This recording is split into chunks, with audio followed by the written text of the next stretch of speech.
This has been a bit of a roller coaster, a mild one, but still the experience has been rather up and down. Ortur are here aiming at the beginner crowd, and they do that with both price and functionality.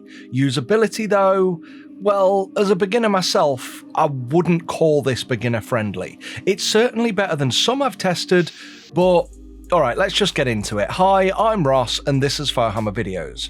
So what this is, according to the website, is a Class 1 enclosed desktop laser with a reported maximum work area of 300 by 210mm, and supports swappable laser head options of 10 and 20 watt diode modules, along with a 1.3 watt infrared module for people wanting to surface engrave soft metals.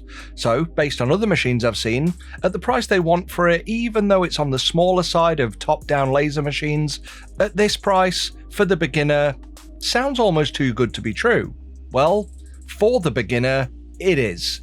So let me run you through what it's like to use, and for those of you who are new here, my review approach is essentially be really British and complain about as much as I can. If you can see past the things I complain about because, well, they wouldn't bother you, great, but at least now you know about them and you can buy this accepting its limits.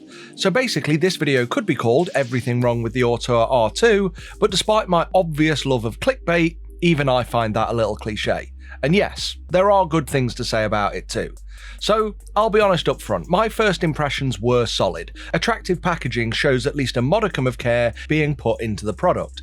And the machine was sandwiched in foam, and all of the components are stored inside foam pockets inside the machine. The presentation is nice, a proper formed housing and protective shielding, and I have to say, the inclusion of safety certificates is very encouraging. Setup is as simple as plugging in the cables and turning it on, assuming you know how to use it, and that's where the fun begins.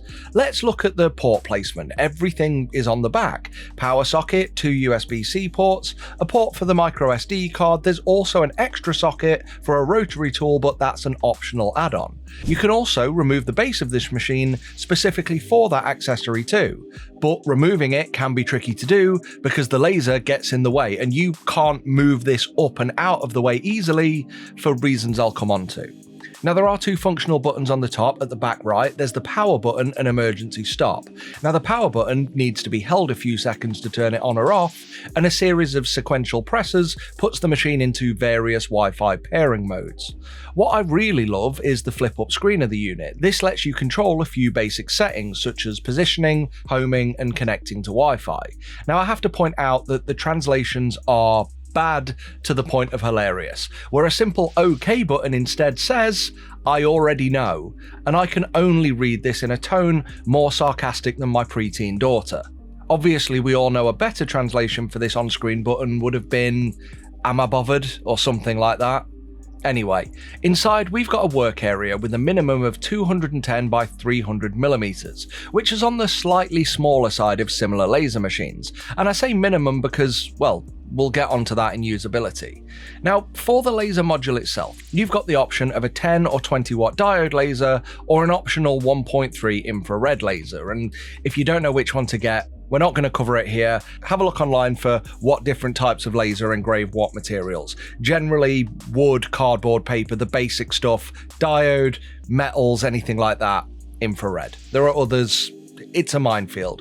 Anyway, whilst I'd want to talk about this in usability, I think it's better to point it out here. These aren't exactly hot swappable as you may think, or at least they're not as easy to swap as I've seen elsewhere on other machines. You actually need to fully unclip the cable ties, remove the cable shielding for power, data, and the air assist hose. Honestly, Ortur, could you not have just fed some extension cables up the length of this tubing and had shorter cables on your laser heads? It really would have made the machine a lot more versatile for very little effort on your part. But as it stands, perhaps don't look at this as a multi-material machine. The likelihood is you'll stay with whatever head you get with it. Now also, when using that 20 watt diode laser head, because this is larger, it actually reduces the engraving area on the y-axis down to only 190mm, so you lose 2 centimeters there.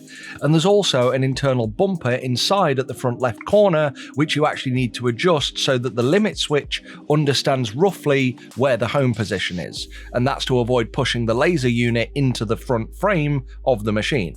Oh, and if you didn't catch my use of the word roughly, let's just say for now, that was intentional. Now, another cool feature of this is the internal camera mounted to the lid, which can be used to preview your work area before you start any jobs. And there's also some internal flame sensors inside the machine ready to stop any work if flames are detected. And these are placed in all four corners with an additional sensor under the laser module, which I think is actually a problematic location due to how they've wired it. And again, we'll come on to that in a minute. Oh, actually no, we're in the usability section now. Right. Where to start? Look, I'm not here to sell you these things, I'm just here to show you my experience so you can know what to expect.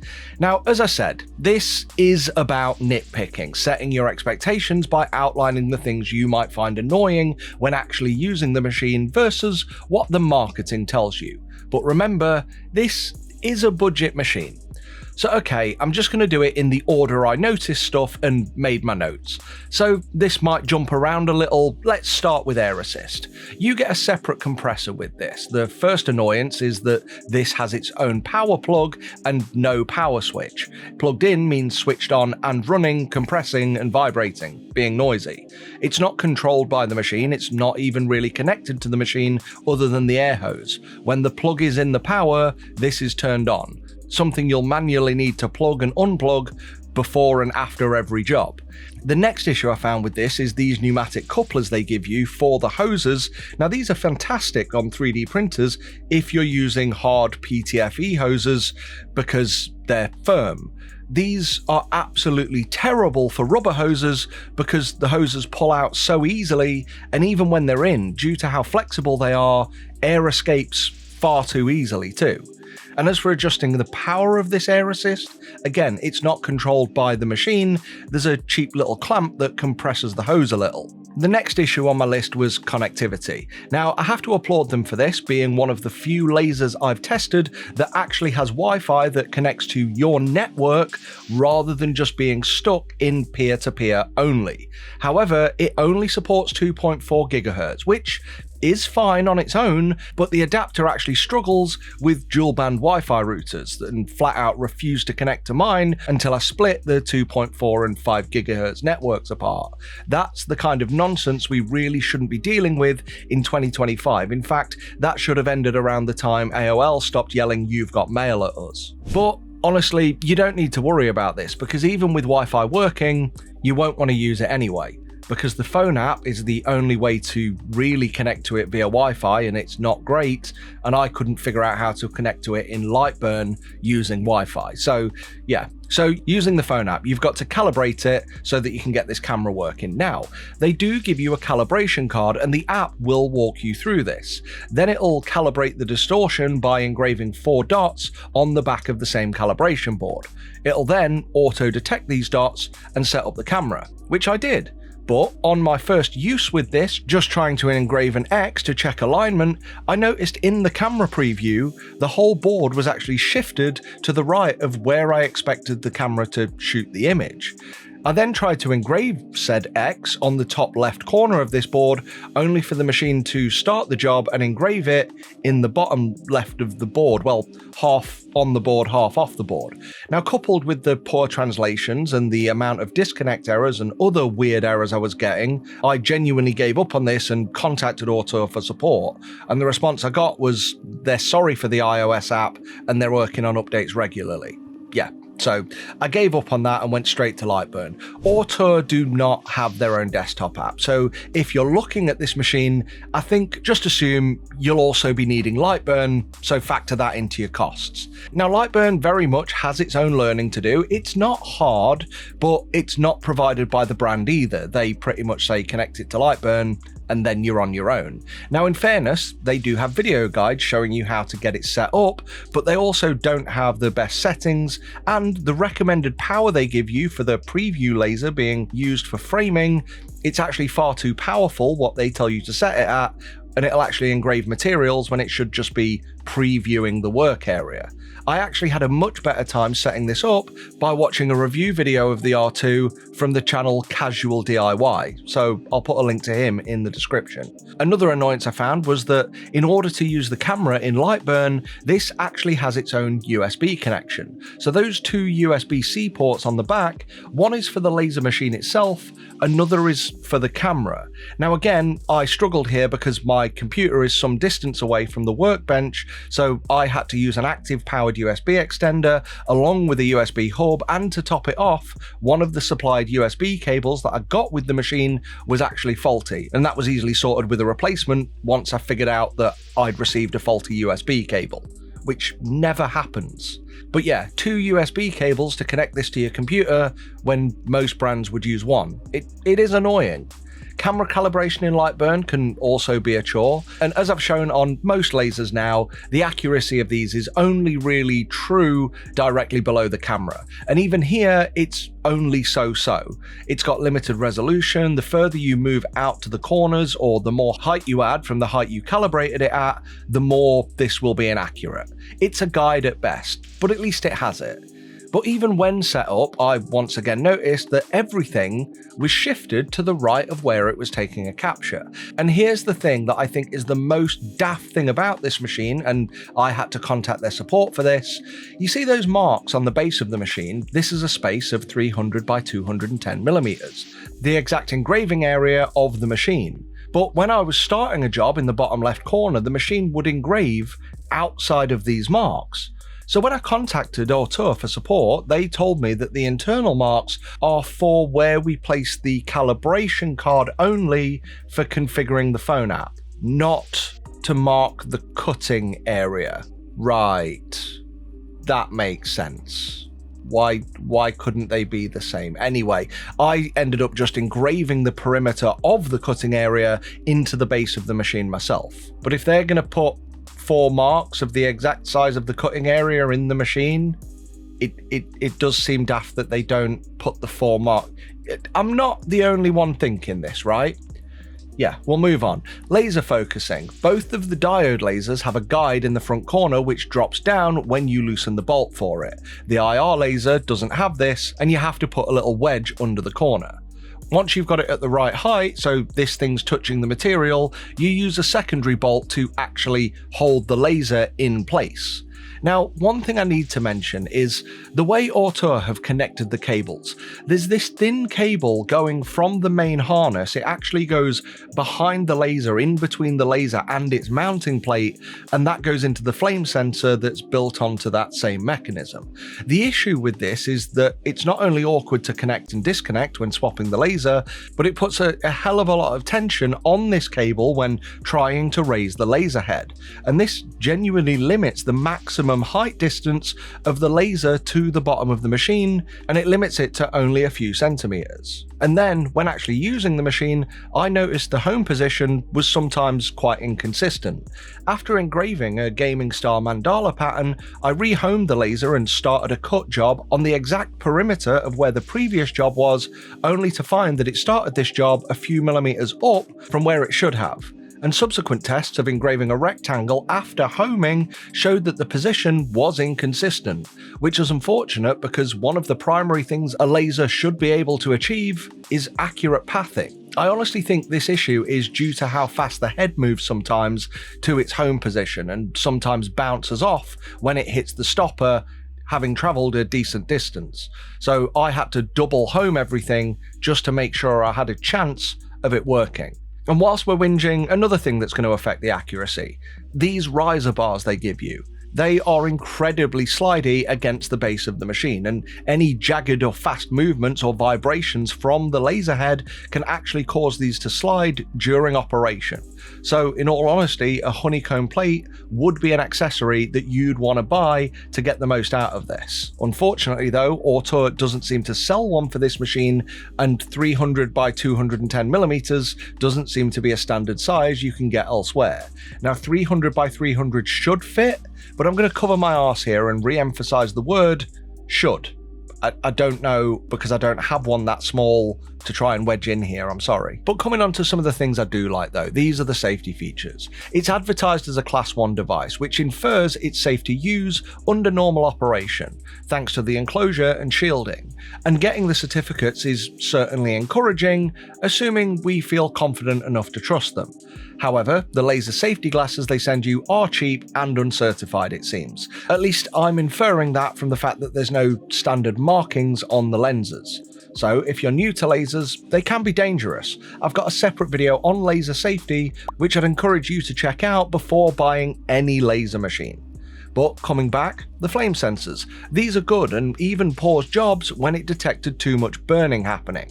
The emergency stop is easily accessible and it works. And if at any point during a job you lift the lid, the laser itself will cut off, but there is a small delay that I noticed, like maybe less than a second, but it is there. And the final element to discuss is air extraction. The R2 has a large vent on the back and comes with a compression clamp and flexi hose, so you can vent this to outside, assuming you have the facility to do so. And there is a small PC-style fan in the back to push smoke out of the machine. But otherwise, if you can't vent outside, they do have a smoke filter, and they sent that to me. This is something you can buy. This is fairly standard when compared to models by other brands. It is just a large box with a fan in the bottom and a big multi-material filter between the inlet and said fan. This comes with a large plastic articulating hose, which is nice. It's not cheap like a flexi, but also it can be limiting due to the fact that you can't flex it as easy, so it could take up more space at the rear. But again, you get the flexi hose with the printer, so best of both worlds. And this also has a wide head attachment for more localized extraction if, for example, you've got a galvo laser or soldering iron. So this is a handy little extra to have. The unit is fine. It's got solid rubber feet, handles each side for carrying, it's got a power socket and rocker switch on the back, with a secondary power and fan speed dial on the front. But unlike some other units I've had, the air outlet is through fins on the bottom of the unit, rather than a secondary hose outlet if you wanted to use this as a pre-filter. I'd love to say it works amazing, but when lasering wood, I'm still getting a lot of burning smells, which is standard with these, but I did notice it a little more here than usual. But anyway, yeah, conclusion time. So many companies use the term beginner, but honestly, I see this in 3D printing too.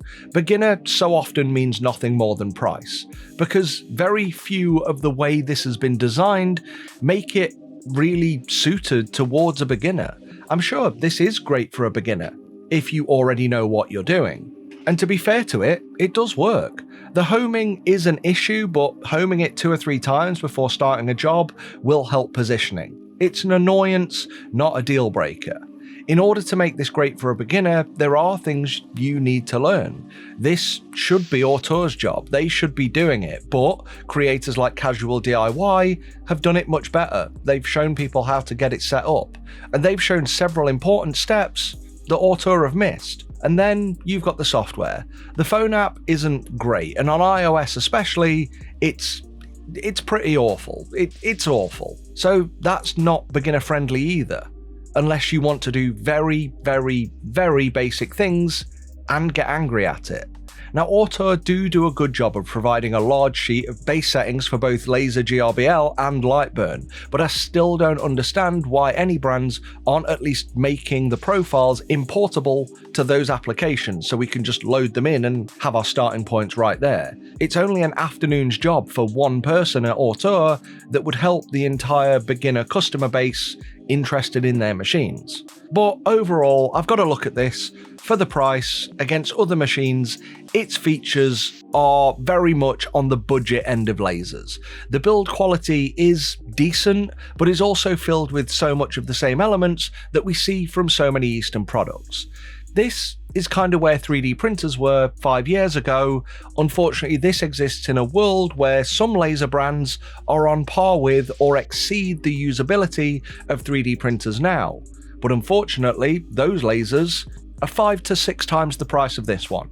So I guess if you want to have a go at lasering, cut your teeth so to speak with something that won't break the bank as much, whilst you learn how to operate such a machine, assuming you can accept its drawbacks and just want to save some money getting into it, why not start here? It works, it does the job.